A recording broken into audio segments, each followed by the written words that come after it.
স্কুলে গরমের ছুটি থাকা এখন সারাদিন বাড়িতেই থাকছি, আর যা গরম বেরোনোর কথা চিন্তাও করতে পারছি না। এই গরমে বাড়িতেই বা কি কি করছি তাই তোমাদের সাথে শেয়ার করতে চলে আসলাম। দুপুর থেকে স্টার্ট করলাম ব্লগটা, দেখতেই পেলে স্নান সেরে আসলাম। এখন তো একবারের জায়গায় দুবারও স্নান করেই ফেলি এই গরমে। তারপর আর কি চলে গেলাম ধোয়া জামা কাপড়গুলো মেলতে।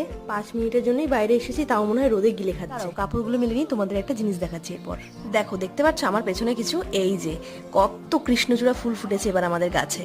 শুধু কৃষ্ণচূড়াও না, সাথে ছিল অনেক ধুতরা ফুলও আমাদের। তারপর হয়ে গেছিল ট্যাঙ্কে জল ভর্তি, তাই তাড়াতাড়ি সুইচটা অফ করে দিয়ে ঘরে এসেই প্রথমে ভেজা চুলগুলোকে বাঁধলাম আর বসে পড়লাম নিয়ে জল। পেট আর মন যতক্ষণ না ভরছিল ততক্ষণ খেয়ে গেছিলাম আমি জল। তোমরা ঠিকঠাক করে জল খাচ্ছ তো এই গরমে? তারপর চলে আসলাম একটু রান্নাঘরে মায়ের কাছে, তো দেখছি মা একদম ভালো করে মাছের ঝোল রান্না করছে। আমার বাবার পছন্দের মাছ হলো ইলিশ মাছ, তাই বাজারে গেলেই ইলিশ মাছটাই নিয়ে আসবে প্রথম, তাই সেটাই রান্না হয়েছে আজকে। আর এবারে দিচ্ছি আমি একটু চাল, তাও কাকে? আমাদের মুরগিদের। এগুলো হলো মার বাচ্চারা, সুন্দর তাই না? এইসব করতে করতে দুপুরে লাঞ্চের সময় হয়ে গেছিল, তো লাঞ্চটা সেরে নিলাম। আর এই পর্যন্ত রাখলাম ব্লগটাকে। কেমন লাগলো জানিও, টাটা।